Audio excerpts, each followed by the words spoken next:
today in Visakha school. Let's start the mango milkshake.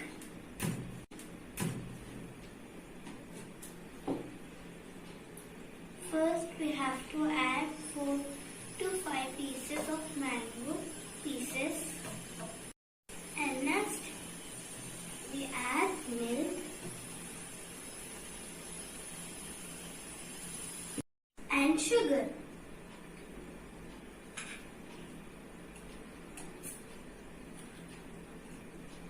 Let's grind it.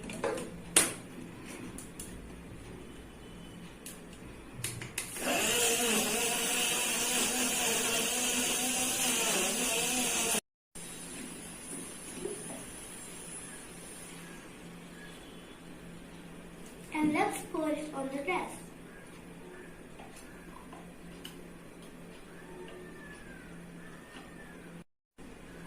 And now we decorate.